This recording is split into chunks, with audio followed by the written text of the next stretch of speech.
9 son los únicos que tienen otro horario y el martes a las 15 también siguen en el mismo turno, pero si mal no recuerdo, son todos el lunes. ¿Está? Esos son los únicos que tienen horarios distintos. Igualmente, como también me estuvieron preguntando recién en el TP, yo le dije a Camila que ya me pase, a la Bedel, que ya me pase para que yo pueda subir a plataforma, ¿saben? Los horarios. Así bien con cada comisión. ¿Está? Y los de la comisión 26 ya la profesora Alejandra habló con ellos, así que, bueno, ya saben, ellos son 8 y ya saben lo que tienen que hacer. A ver, los horarios son lunes a las 7, lunes a las 15, lunes a las 21, miércoles a las 7, jueves a las 17.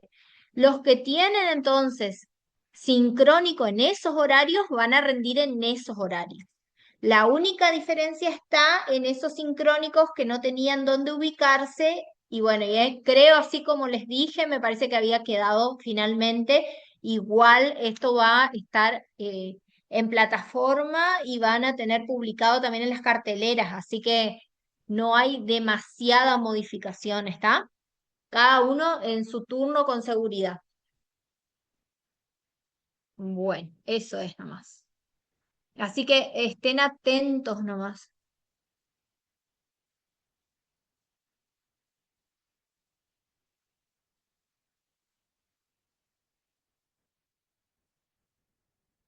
¿Cómo no entendí esto que pusieron?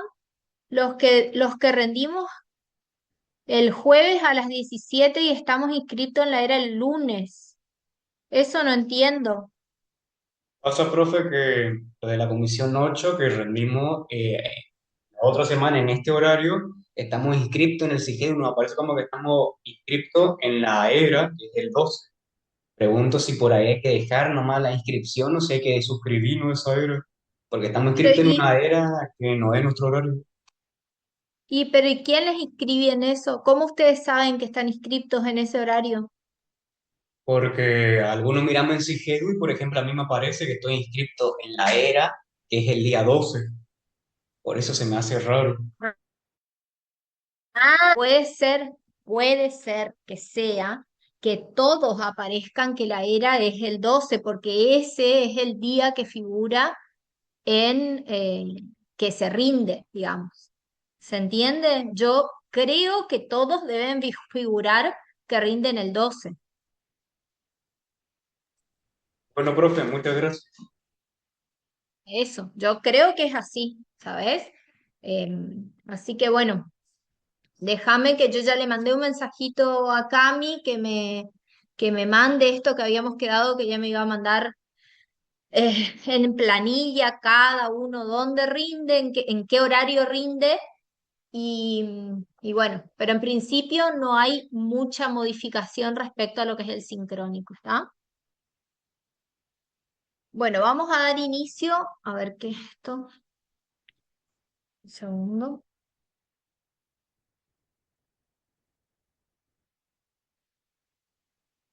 Ah, bueno, vamos a dar inicio entonces a la clase de hoy. El tema que nos está quedando por desarrollar son las bacterias anaerobias, que justamente como quedó esta clase, porque generalmente se deja para el final de año, pero bueno, por suerte este año pudimos llegar hasta acá. Y las bacterias anaerobias son las que tenemos que ver un poquito aquellos aspectos que son más importantes, por qué son anaerobias, por qué no pueden vivir en presencia de oxígeno, demás, y cuáles son aquellas productoras de toxinas, cómo se los trata y demás, ¿sí? Así que vamos a trabajar sobre eso un poquito y bueno, y después ya nos quedaría la era. Respecto a esto, entonces, lo importante es entender, ¿no? Por qué las bacterias deben vivir en situaciones de anaerobiosis y tiene que ver justamente el oxígeno resulta tóxico porque se produce un aumento en el potencial de óxido-reducción por la presencia del oxígeno que es capaz de captar un electrón. Entonces, como consecuencia de esto, lo que se van a empezar a formar son los radicales libres que en otras circunstancias y para otro tipo de organismos, los radicales libres pueden de alguna u otra forma tratar de aparear ese electrón y pueden, digamos, no generar estas reacciones oxidativas.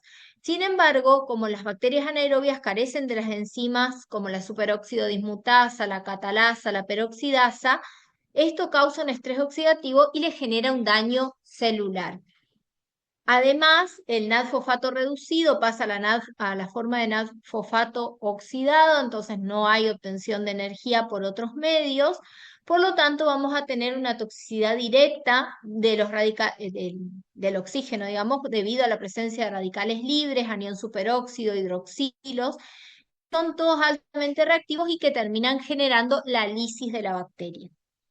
Generalmente, este procedimiento ocurre o este proceso ocurre cuando la bacteria está en su fase exponencial.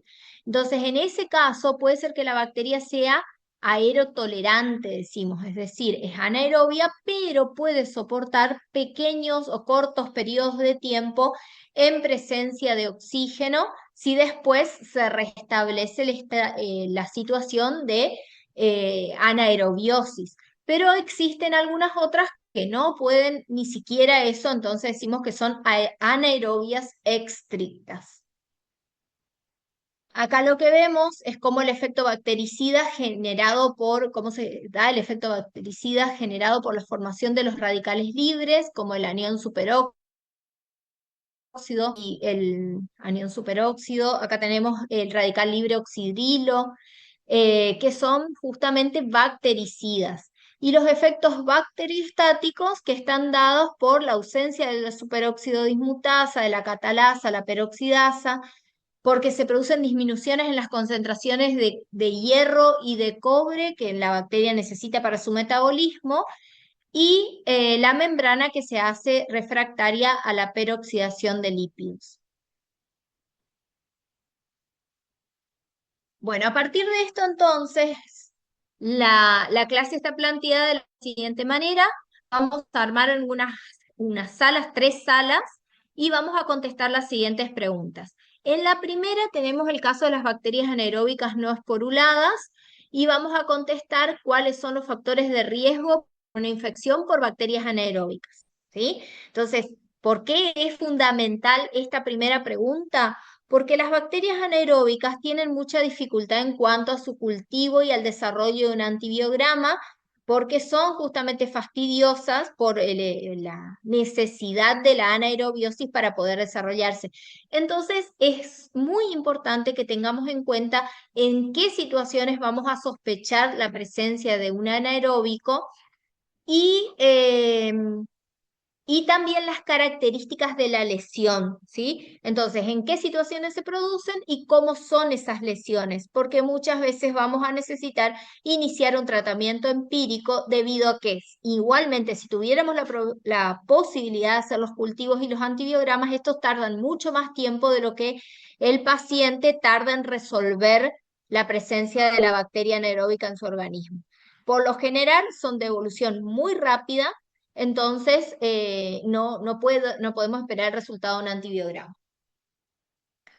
La otra pregunta nos dice cómo se puede clasificar las infecciones por bacterias anaeróbicas en general, ¿sí? Ahí no hablamos solamente de las no esporuladas, sino que en general con qué criterios podríamos clasificarla, en base a qué podríamos clasificarlas. En tercer lugar, ¿cuáles son los géneros más diversos de bacilos gram positivos no esporulados? En cuarto lugar, la pregunta sería si estos tienen algún problema de resistencia a los antibióticos. Luego pasamos a la sala 2, donde ya vamos a hablar de bacterias anaeróbicas esporuladas. Y la primera tiene que ver con la descripción de las características generales de las bacterias esporuladas. Y luego otro aspecto importante en la pregunta 2, que es la diferenciación entre lo que son la forma vegetativa características tiene una espora, porque en este caso vamos a ver que en determinadas condiciones estas bacterias podrían estar en presencia de oxígeno. La tercera pregunta me dice cuáles son las bacterias de más impacto clínico y a qué enfermedades están asociadas. En cuarto lugar, vamos a hablar de cómo actúa la toxina botulínica y cuál es la importancia de su identificación. Y finalmente vamos a clasificar los tipos de botulismos que podemos encontrar.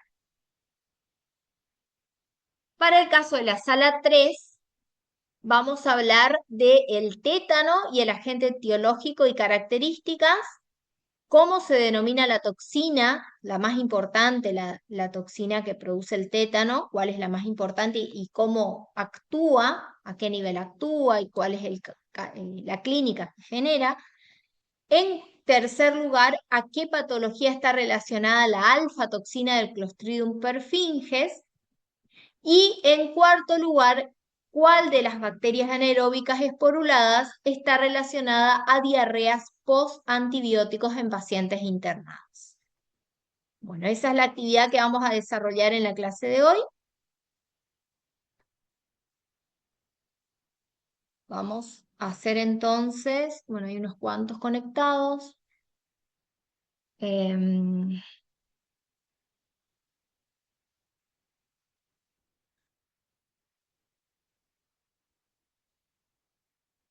Bien, sala 1 ya saben, las preguntas de sala 1, sala 2 la de la 2 y la sala 3 la de la 3.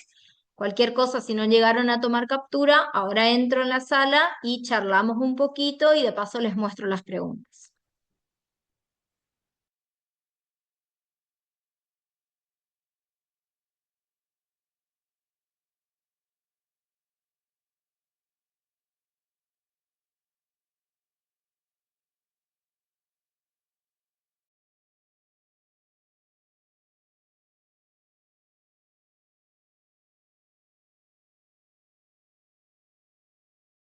Recording in progress.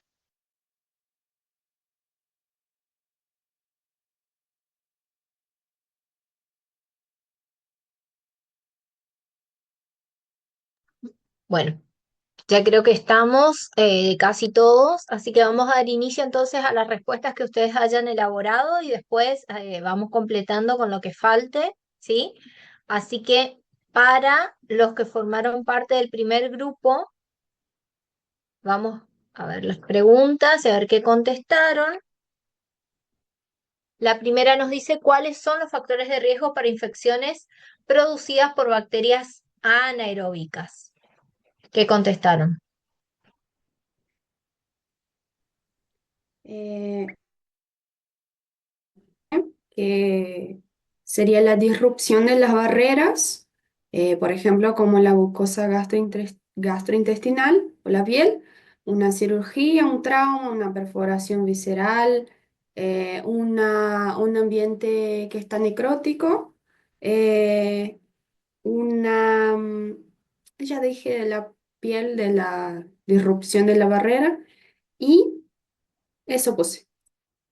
Bien, está bien tu respuesta y más considerando que la infección por anaerobios, si estamos hablando en general, estas pueden ser endógenas o también podrían llegar a ser exógenas, ¿no? Cuando hablamos de la infección por bacterias exógenas, ahí ya nos referimos más a las que son de tipo clostridiales porque van a ingresar por lo general por el ingreso de esporas o por el ingreso de toxinas. Y después también tener en cuenta algunas otras situaciones que por ahí faltaron, que tienen que ver con la utilización de antibióticos por tiempos prolongados que permiten que algunas bacterias anaeróbicas que forman parte de la microbiota normal terminen invadiendo el lugar o ocupando el lugar de aquellas que son también que forman también parte de la microbiota, pero que se corren, entonces estas invaden y pasan a ser patógenas. Ahora el grupo que forma parte de la sala 3 tiene justamente un ejemplo y vamos a charlar respecto a eso, la importancia en las bacterias anaeróbicas cuando se utilizan antibióticos por tiempo muy largo, sobre todo antibióticos que pueden afectar a los aerobios y no a los anaeróbicos. ¿Sí? Muy bien. Y la pregunta 2 que contestaron, ¿cómo se puede clasificar las infecciones por bacterias anaeróbicas?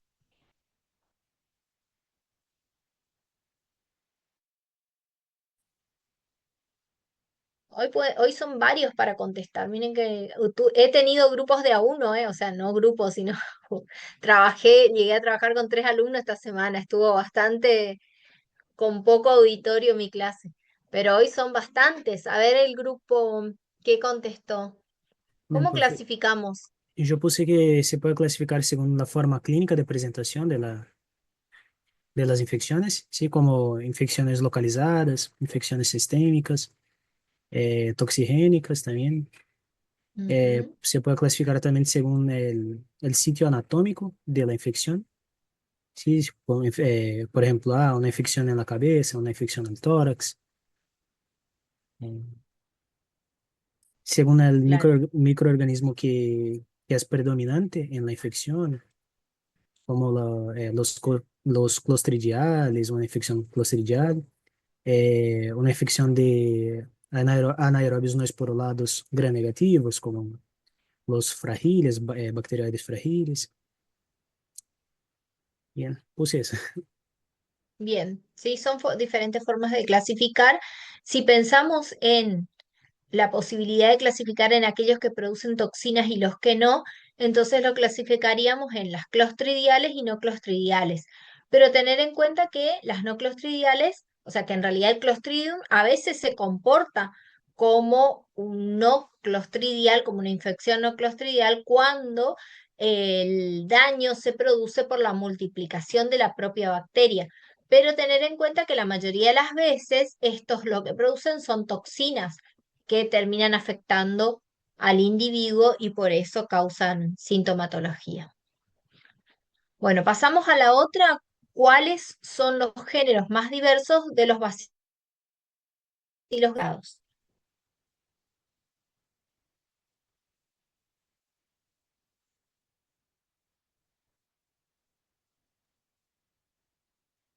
Bacilos gram positivos, ¿cuáles pueden ser? Eu puse Peptostreptococcus e Peptococcus. Esos son cocos, ¿no? ¿Y los bacilos? Bacilos. Ah, Yo, profe, permiso. No sé si, no, ¿Sí? yo no escucho a la compañera, no sé si solo puedo hablar, no No, sé si la ella habló muy, compañera. muy bajito, pero habló de peptostreptococos. Y yo le digo que tenemos que clasificar los bacilos. ¿Cuáles son bacilos de importancia Lo que de yo los más leí, porulados?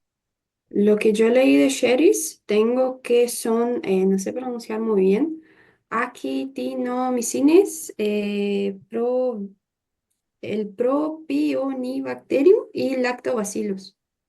Bueno, estos son importantes, muy Yo, bien. yo puse Eh, también, profe, el Corynebacterium, el género Listeria también, yo puse. No sé si. claro, claro, está bien. Pero estamos hablando de los anaerobios. Acordate que estamos hablando de los que son anaerobios. Em, Respecto a esto, bueno, hay que tener en cuenta que algunos son muy importantes como los lactobacillus, que forman parte de los anaerobios gram positivos, pero que no serían patógenos, ¿sí? Sino que la importancia radica justamente en cuando no están presentes y entonces se produce la invasión de otros microorganismos que aprovechan la ausencia del ambiente ácido para generar efectos patógenos. Muy bien el propio Unibacterium, que ahora ya reciben otras denominaciones. Así que, bien, esos son entonces algunos de los que tienen importancia clínica por su presencia o por su ausencia, ¿sí? No siempre son patógenos, pero a veces, al no estar presentes, permiten el ingreso de otros o alguno de ellos invaden cuando desaparece alguno de los integrantes de la microbiota. Bien. Y la cuarta pregunta, ¿alguien contestó? Si hay algunos mecanismos de resistencia a antibióticos.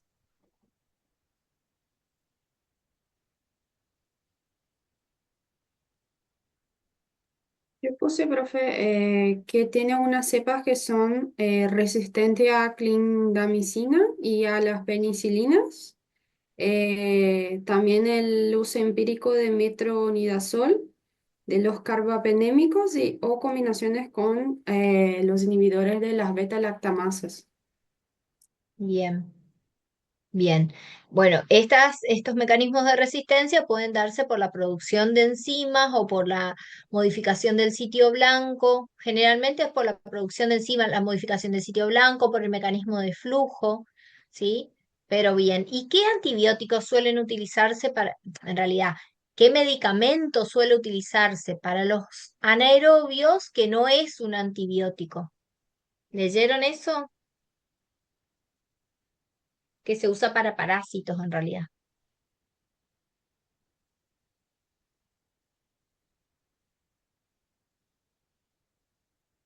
El metronidazol se suele utilizar porque tiene una buena llegada para anaerobios, ¿sí? Pero también se pueden usar combinaciones de beta-lactámicos con inhibidores,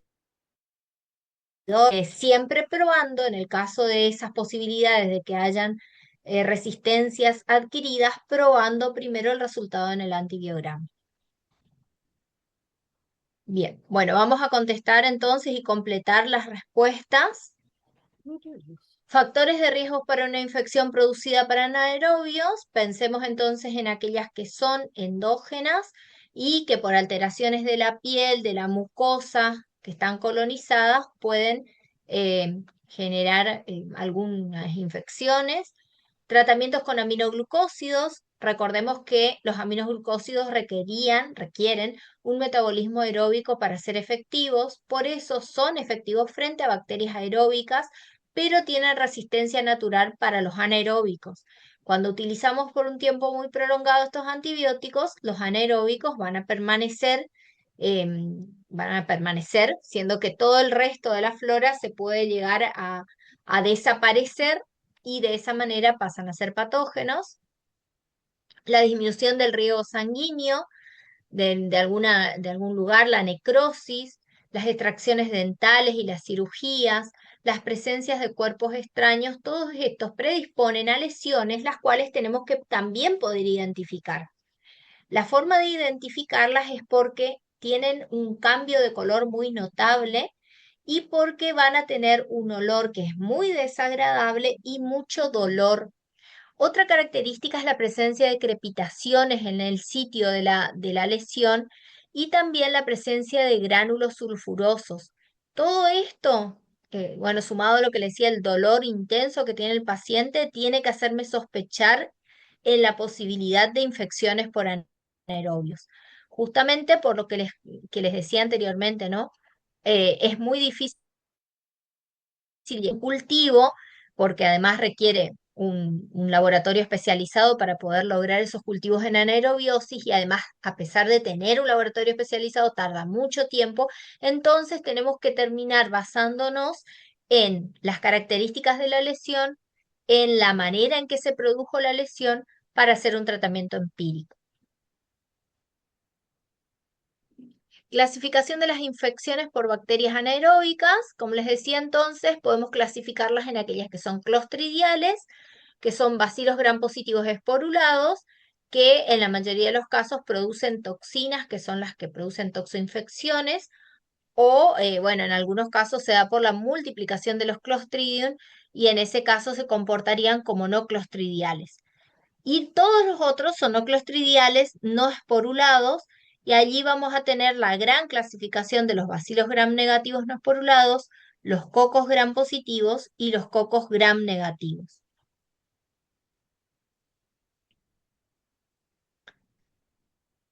Bueno, y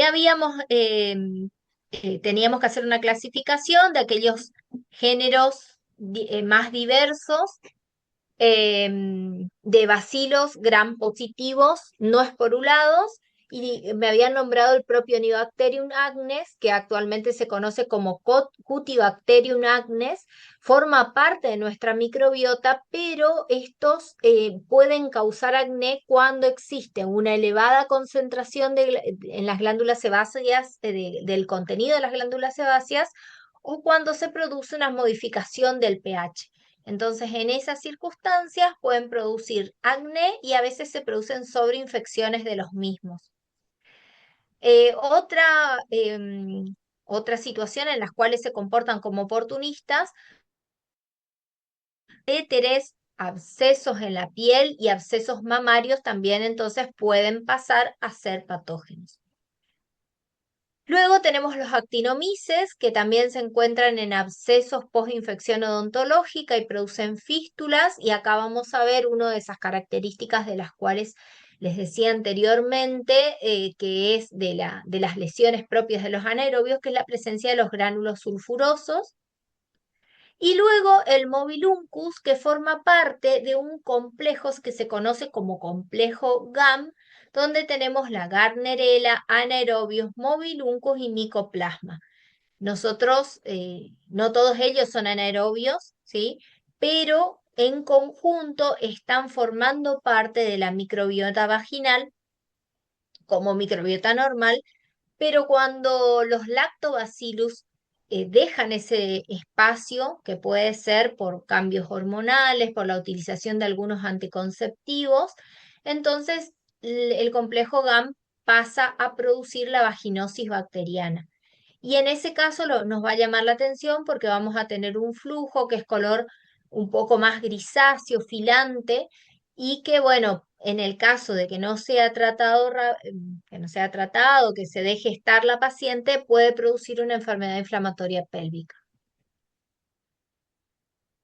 Importante cuando tengamos que hacer diagnósticos diferenciales con otros microorganismos que producen flujo, caso de Tricomona vaginalis, que lo vamos a ver en parasitología, o la Candida albicans, que lo vamos a ver ahora ya cuando empecemos el módulo de micología, ¿sí? La diferencia está, por supuesto, en el agente causal, y también tenemos diferencias en cuanto a las características de los flujos. Entonces hablábamos de géneros como Alistipes, Parabacterioides y Odoribacter, que presentan resistencias mediante la producción de beta-lactamasas. Puntualmente son cefalosporinasas que afectan a penicilinas, cefalosporinas de primera y segunda generación, y la posibilidad de producción de carbapenemasas. Por otro lado, también puede darse por modificación del sitio blanco o impermeabilidad. Y recordemos la resistencia por eflujo para la clindamicina.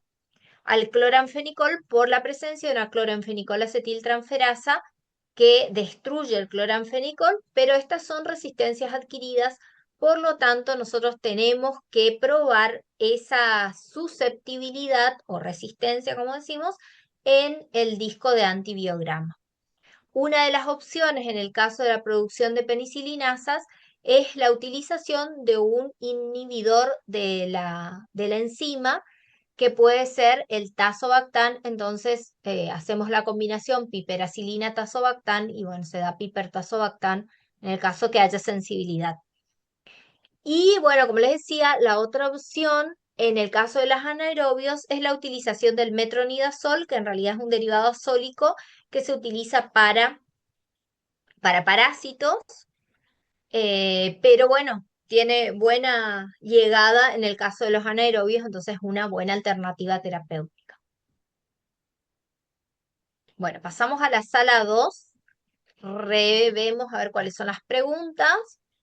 Describa las características generales de las bacterias anaeróbicas esporuladas. A ver, ¿quién quiere contestar de los 10 alumnos que estaban en la sala 2?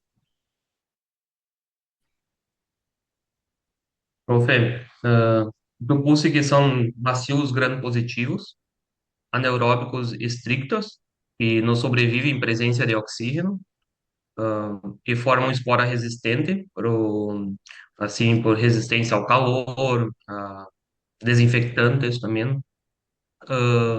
Se encontram em solo, água e tracto digestivo, e produzem toxinas, né, potentes, e isso eu puse, não sei.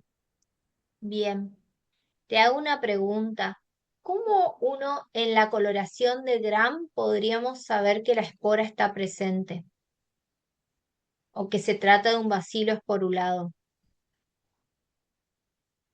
Cualquiera puede contestar, ¿eh? ¿Qué se visualiza en cuanto a la morfología en la coloración de Gram?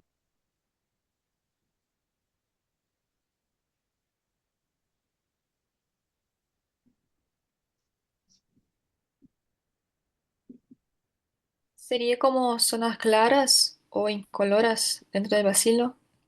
¿Se ve una sola clara? En qué parte del bacilo?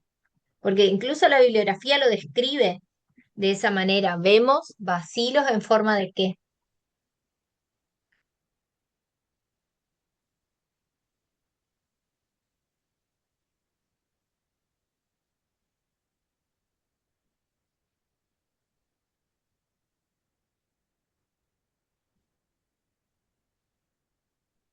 Bueno, dejamos la pregunta ahí, ya va a salir ahora seguro cuando veamos las imágenes y se van a acordar. Bueno, la segunda, tenemos que hacer un cuadro comparativo entre características de la forma vegetativa y de las ¿qué podemos decir?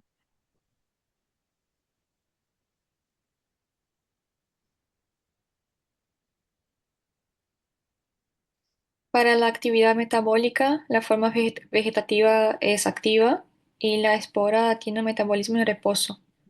La función, la vegetativa tiene un crecimiento, multiplicación y producción de toxinas, pero la espora es la supervivencia en los ambientes hostiles. La sensibilidad ambiental, la vegetativa es sensible al calor, la desecación y a desinfectantes, pero la espora es altamente resistente, soporta el calor y los químicos. La reproducción, la forma vegetativa se divide por fisión binaria y la espora no se divide, puede germinar bajo las condiciones favorables. Y la morfología, la vegetativa tiene forma del bacilo, visible con la tinción de Gram, y la espora se ve ovalada o redonda y puede distender la célula. Bien, muy bien. Bueno, vamos a la otra. ¿Cuáles son las bacterias de más impacto clínico y a qué enfermedades están asociadas? A ver, otro de los que no participó todavía. Profe, yo puse Clostridium tetani, está asociada a tétanos, Clostridium botulinum al botulismo, Perfilgen a la gangrena gaseosa y difícil a la enterocolitis pseudomembranosa. Muy bien. Bueno, hay un Clostridium septicum también asociado a bacteriemias. Bien. Bueno, y después dice cómo actúa la toxina botulínica y cuál es la eficacia. Bueno, la toxina botulínica impide la liberación del neurotransmisor acetilcolina, lo que bloquea la neurotransmisión en las sinapsis colinérgicas periféricas, ocasionando una parálisis flácida. Muy bien. ¿Y cómo clasificamos a los botulismos, al botulismo? ¿Cómo se puede clasificar y qué importancia tiene esa clasificación?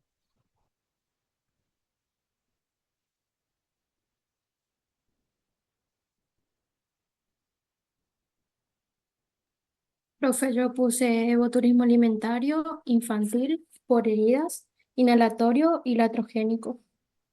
Ujú. El alimentario ¿Y cuál- sería la ingesta de alimentos con toxina preformada, que serían básicamente los embutidos. El infantil por la ingesta de esporas que germinan en el intestino del lactante, por heridas con esporas contaminadas que contaminan las heridas. Latrogénico, el uso excesivo de toxina botulínica en medicina estética. Y en la inhalatorio, exposición a toxina aerosol. Bien. Bueno, vamos a ir completando un poquito entonces. Habían descrito las características generales.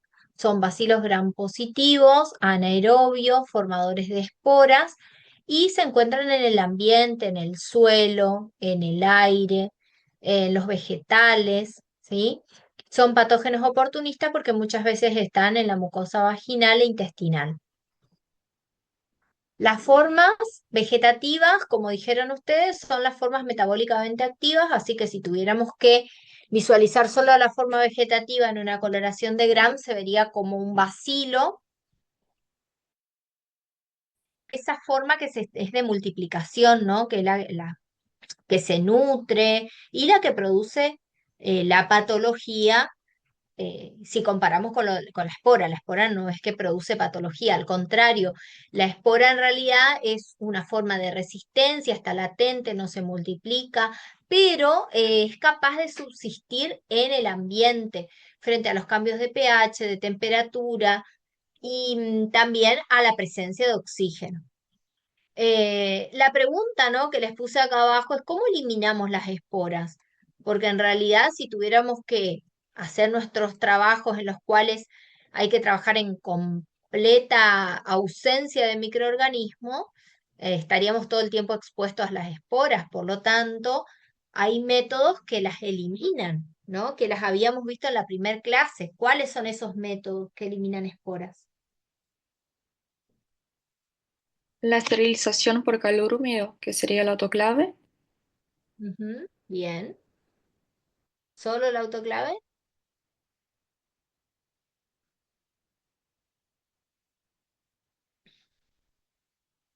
Esterilización por radiación, profe. También. Los métodos de esterilización en general se basan en la posibilidad de eliminar no solamente las formas vegetativas, sino también las esporas. Tal es así que recuerdan que cuando nosotros evaluábamos, digamos, la fidelidad de un instrumento que se utiliza para la esterilización, utilizábamos algunas esporas que eran, o algunas bacterias con esporas que son termotolerantes a altas temperaturas. Entonces, si eran capaces de destruirlas, el elemento de esterilización o el aparato de esterilización estaba siendo efectivo. Entonces, la espora justamente es un indicador.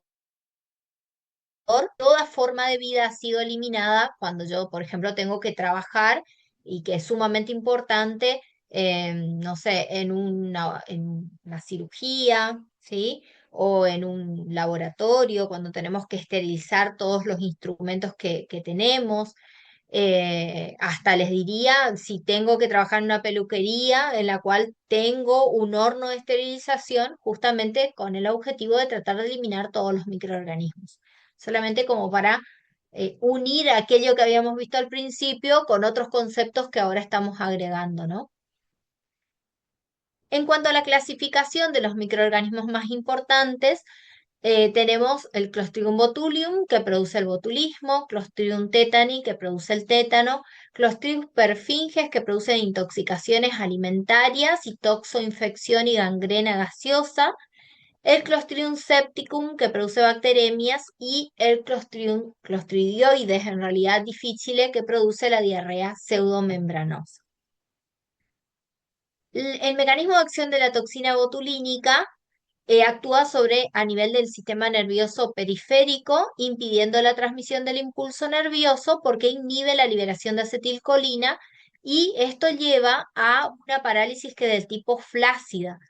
Si vamos un poquito al mecanismo más bien metabólico, cuando se libera esta toxina, esta es capaz de adherirse a las terminales presinápticas y luego de ser endocitada, se va a separar la porción que tiene una cadena ligera. Esa cadena ligera que sale al citosol es la que va a ser capaz de unirse a las proteínas de tipo SNAP25 y sintaxina, que son aquellas responsables de la fusión de la vesícula que contiene con la membrana presináptica para que pueda ser liberada la acetilcolina. Como esto todo no ocurre porque las proteínas encargadas de esto han sido atacadas por la toxina, entonces termina no liberándose este neurotransmisor excitatorio y de esa manera lo que tenemos es una parálisis flácida. Cuando hablamos de los tipos de botulismo, entonces tenemos que hacer algunas pequeñas diferencias en cuanto a cómo la toxina llega al hombre o en qué momento la toxina pasa a ser activa dentro del huésped susceptible. Cuando hablamos de las intoxicaciones alimentarias, lo que tenemos que pensar es que estos embutidos o estos, en este caso, estas conservas, han sido preparadas con alimentos que están contaminados con las esporas. De esa manera, cuando se hace la preparación y se lo cubre para que se genere el ambiente de anaerobiosis, porque justamente el objetivo es que no crezca microorganismos, entonces se le pone como algo, una vaselina, un aceite en la parte superior y se genera el ambiente de anaerobiosis, por lo que en ese ambiente propicio las esporas se revierten a la forma vegetativa y de esa manera empiezan a liberarse las toxinas. Cuando nosotros ingerimos el alimento, este ya tiene la toxina. ¿En qué influye esto? En que el periodo de incubación es muy corto, entre 8 y máximo tendrá 36 horas de duración para que aparezca la sintomatología. O sea que ese es el tiempo en que nosotros tenemos la posibilidad de tener presente, buscar o acceder a la antitoxina para que pueda realizarse un tratamiento. Sin embargo, infantil, lo que se hace es introducir en el lactante las esporas. Entonces, las esporas que pueden venir con, no sé, con leche o con el polvo, también podría ser, pero generalmente tiene que ver con algún alimento que usamos para que el lactante tenga adherencia a los chupetes. Entonces, la miel, por lo general, es el más usado. Entonces incorpora las esporas, como su sistema inmune no está todavía completamente maduro, las esporas vierten a la forma vegetativa y liberan las toxinas. Como hay como un proceso un poquito más largo, entonces el periodo de incubación es un poco más largo también, entre 2 y 3 días. En el caso del botulismo producido por heridas, vamos a tener una lesión que se ha expuesto a la presencia de esporas que están en el ambiente. Lo que suele ocurrir es que tapamos esa herida, las esporas pueden haber quedado ahí y entonces cuando el elemento cubritivo, ¿sí? El vendaje que se usó es demasiado impermeable, genera un ambiente de anaerobiosis. Esto va a hacer que las esporas eh, se transformen en la forma vegetativa y se liberen las toxinas para que tengan su acción a nivel de las terminaciones neuromusculares. Pero bueno, va a tardar un poco más, entonces en este caso vamos a tener un periodo de incubación de aproximadamente 10 días. ¿Vamos? Bueno, pasamos a la sala 3. Recordemos las preguntas. Teníamos el tétano, el agente etiológico y sus características. ¿Cómo se denomina la toxina del tétano y dónde actúa? Luego teníamos la pregunta sobre Clostridium perfringens, a qué patología está relacionada la alfa. Luego, ¿cuál de las bacterias anaeróbicas esporuladas está relacionada a las diarreas post-antibióticos en pacientes internados?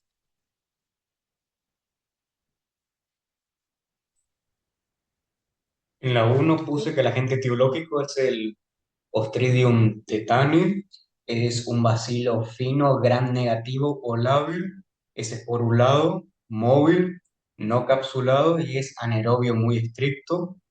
Forma esporas que son esféricas, terminales y deformantes, son oblicuos, o sea que están tienen amplia distribución por la naturaleza, en suelos, polvo, ropa, intestino, en la S de los animales y también en la S de los hombres. Bien. Y podemos saber cómo se vería el microorganismo esporulado en el gram.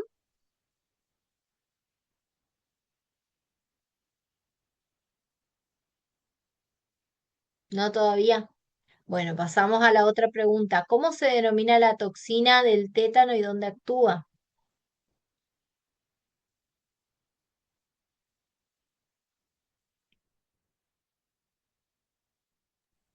Se llama tetanospasmina y es una neurotoxina que se une a las terminaciones nerviosas de la unión neuromuscular y viaja por la acción hacia el sistema nervioso central.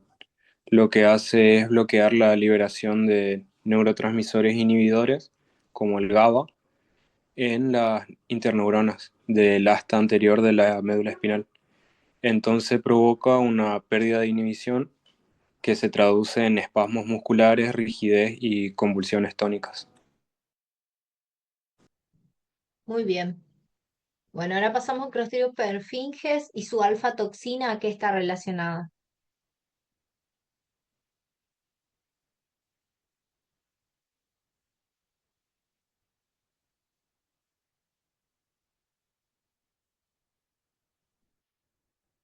Está relacionada a la gangrena gaseosa. Bien, muy bien. Bueno, y en el último caso, ¿cuál de las bacterias anaeróbicas esporuladas está relacionada a la diarrea post-antibióticos en pacientes internados?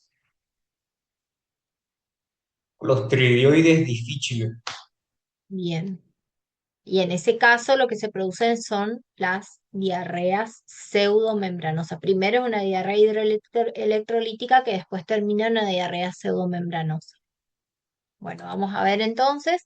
En el caso del Clostridium tetani son bacilos gram positivos delgados, esporulados, y lo que yo les preguntaba era cómo yo sé que está la presencia de la espora porque tiene una forma particular que es en palillo de tambor.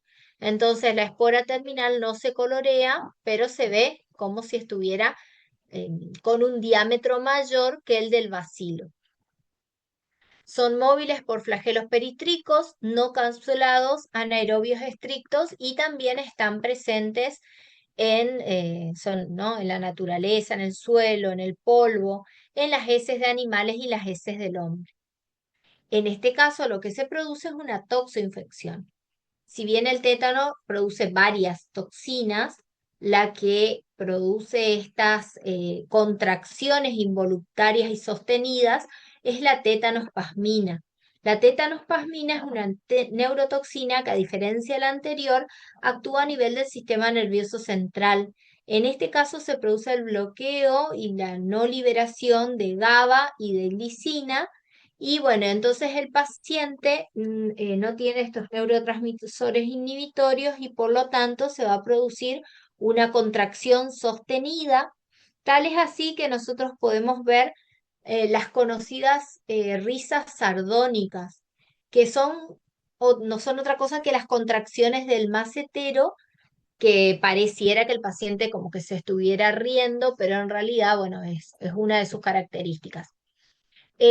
Casos de tétano no es que se vean mucho, justamente porque tenemos una vacuna y esa vacuna está preparada con la modificación de la toxina que es antigénica y es la vacuna antitetánica. La vacuna antitetánica se aplica ya después de adulto cada 10 años, debe de aplicación de la doble adulto, difteria tétano, y esta tiene que aplicarse cada 10 años porque es el lapso de efectividad que guarda, ¿no? Cuando nosotros no nos acordamos si nos pusimos la vacuna en los últimos 10 años y tenemos alguna lesión por un clavo herrumbrado, alguna astilla, o incluso una mujer está embarazada y ante la posibilidad de una cesárea, entonces se aplica la doble adulto, bueno, digamos, de manera incluso posexposición se llama, ¿no? Se aplica posexposición y juntamente se aplica el suero antitetánico, que son los anticuerpos preformados, para protegernos en esa situación por la que estuvimos pasando, ¿no? Puede ser la mordedura de un perro también, porque nos expone justamente al ingreso de las toxinas de esta bacteria. Ah, sí. Dice acá en la Facu obligan, o sea, está dentro, además está dentro del calendario de vacunación, así que se supone que todos tendríamos que tener la antitetánica. Lo que no sabemos, o por ahí estamos un poco perdidos, es en cuándo fue la última vez que nos pusimos. Y cuando va pasando mucho tiempo desde la última vez que me apliqué el calendario de vacunación que tenía mi mamá, generalmente es así, ¿no? La mamá es la que va controlando, pero después va pasando mucho tiempo y no nos acordamos en realidad si pasaron 10 años, si pasó menos tiempo o si nos colocamos todas las dosis que tenían que ser. Entonces, frente a esas situaciones, te colocan de vuelta la antitetánica y si disponen del suero antitetánico también. Lo mismo si te muerde un perro, va la antirrábica con la antitetánica. Así es el procedimiento, debería ser de acuerdo a lo que dispone el hospital, ¿no?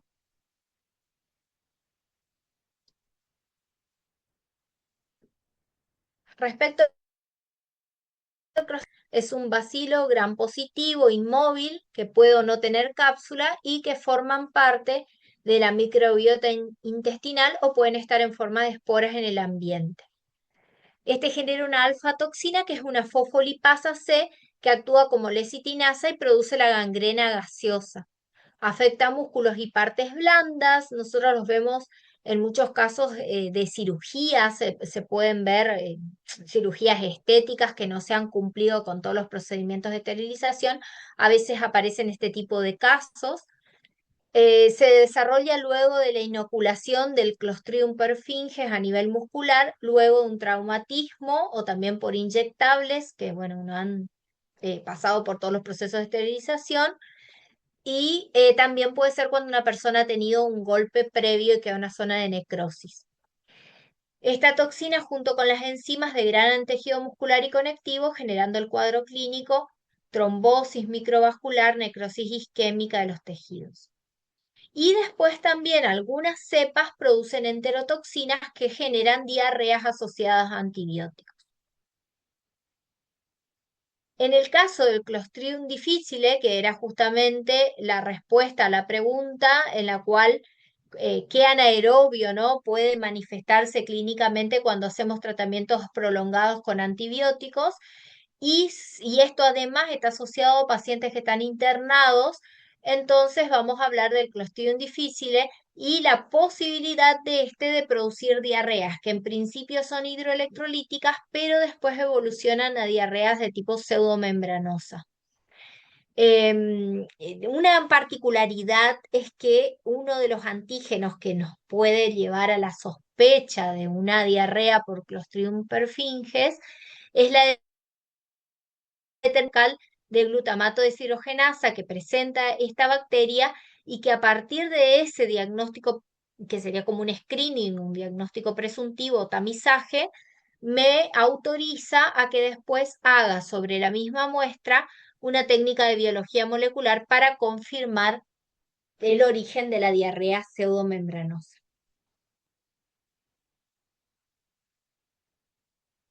Bien, y con esto entonces cerramos estas preguntitas que les habíamos puesto como disparadores que deberían contestarse a partir de la mirada, digamos, de los videos que tenían de las clases asincrónicas.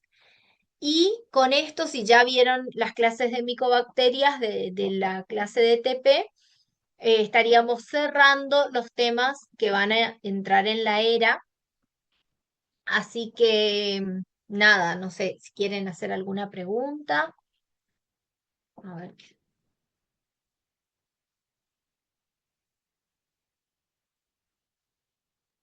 Profe, una consulta con relación a los antibióticos. Sí. Nosotros, algunas comisiones no tuvieron fármaco aún. Y le quería consultar, son muchos nombres y muchos difíciles muchas veces. Tenemos que saber dos ejemplos, ponele, de cada familia y de cada de tipo de inhibidores. Por ejemplo, le aparece el LAR, dos ejemplos de beta-lactámicos, por ejemplo.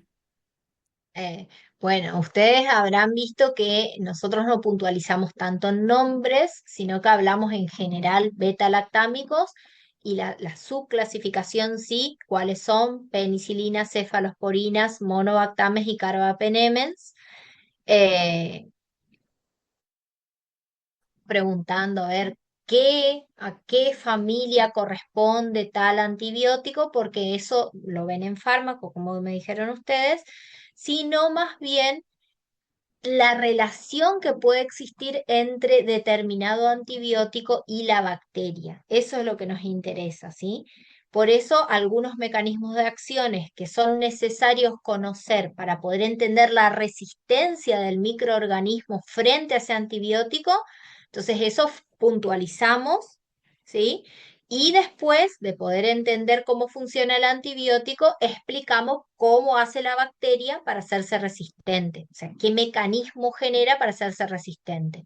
Pero no es que vamos a estar ahí preguntando sobre antibióticos, sobre dosis, sobre ejemplos, ¿no? Porque no es lo que corresponde a esta materia, sino que es nada más para complementar lo que deben aprender de los microorganismos, que es la competencia que deben adquirir en microbiología. Buenísimo, profe, muchas gracias. Bueno, acá me preguntaron los orales. Bien, los orales, para los que rinden el jueves sobre todo, terminaríamos de corregir si da el tiempo para que algunos ya rindan ese jueves a la noche. Bueno, no sé, aunque sean 4, 5, 6, rendirán el jueves a la noche los primeros. Si da el tiempo, ¿no? Después de la corrección sería, capaz que sí, porque termina a las 19, así que yo creo que algunos van a poder rendir. Y el resto continúa viernes y continúa sábado, y Dios mediante el sábado terminaríamos, o antes, si Dios quiere antes.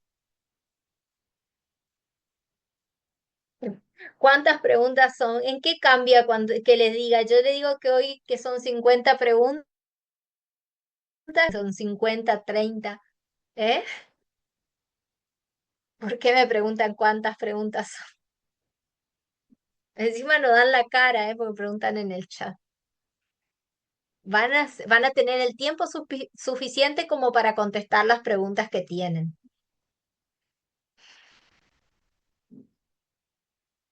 El piso, sí, van a tener un piso de 6 para no rendir el oral.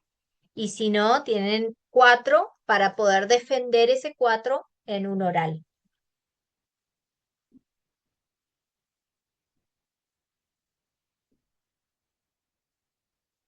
¿Alguna otra pregunta?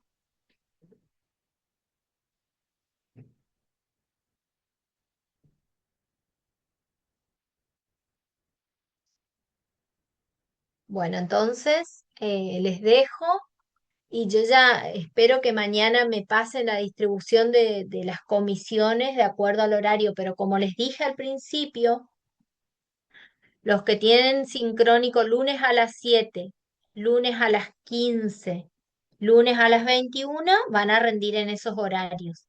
Miércoles a las 7 y jueves a las 17 rinden en esos horarios.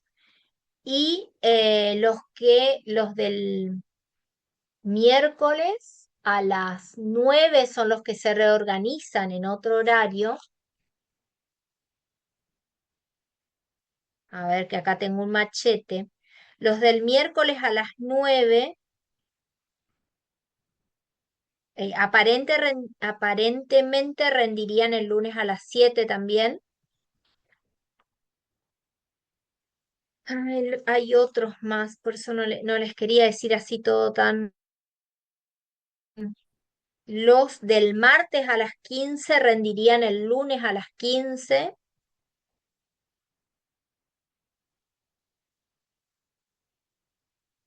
Y hay alguien más que tenía que... Bueno, lo de la comisión 26, ellos ya saben lo que tienen que hacer. Y aparentemente hay alguien más que estaba reacomodado acá que no me acuerdo, chicos. No estoy encontrando. Pero ya para mañana me dijo Camila que me pasa entonces el cronograma con las comisiones, ¿saben? ¿Estamos? Bueno, profe, esperamos entonces. Bueno, Muchas gracias. bueno, chicos, nos Profe, chao, vemos. chao. Chau, chau. Chao, Chao, chao. profe.